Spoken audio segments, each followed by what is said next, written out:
প্রিয় বাংলাদেশি ভাই ও বোনেরা, আজকের ভিডিওটা করছি আমি সবার উদ্দেশ্যে নয়, আমি কিছু দিদি ও বোনেদের উদ্দেশ্যে করছি যারা আমাকে ট্যাগ করে ভিডিওগুলো পোস্ট করছো। তো তাদের উদ্দেশ্যে এই ভিডিওটা। আমি বলিনি ফারাক্কা বাচ্চাকে খুলে দেওয়ার জন্য, আর আমি এটাও বলিনি যে এখন বৃষ্টি হওয়া, এখন মেঘ কর, এখন এই হওয়া, বন্যা হওয়া, আমি এটাও কাউকে বলিনি, ঠিক আছে? আমার কথা মতন কিছুই হচ্ছে না। অতএব আমাকে ট্যাগ করে পোস্ট করার কোনো দরকারই ছিল না। আমাকে ভিডিওগুলো পাঠাচ্ছ কিসের জন্য আমি বুঝতে পারছি না। আমাদের এদিকে এমনি একটা ঝামেলার ভেতর আমরা আছি। তোমাদের নতুন একটা দেশ গড়ছো, বেশ ভালো কথা। তোমরা সুস্থভাবে কাজ করো, তোমাদের দিকে পরিস্থিতি খুবই খারাপ দেখতে পাচ্ছি, সব কিছুই দেখতে পাচ্ছি। ভাই তোমাদের ওইদিকেও যেরকম অবস্থা আমাদের এদিকেও সেরকমই একই অবস্থা, ঠিক আছে? অতএব আমাকে এইসব ট্যাগ করে ভিডিওগুলো পোস্ট করো না।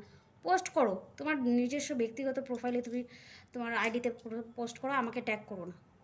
পোস্ট করতে বারণ করছে না, যার যার ব্যক্তিগত ব্যাপার, কে কী পোস্ট করবে, কিন্তু আমাকে ট্যাগ করে পোস্ট করো না প্লিজ। ভাগ্যিস আমি ট্যাগ অপশানটা আমি অফ করে রেখেছিলাম, তার জন্য আমি সব কিছু দেখতে পাচ্ছি।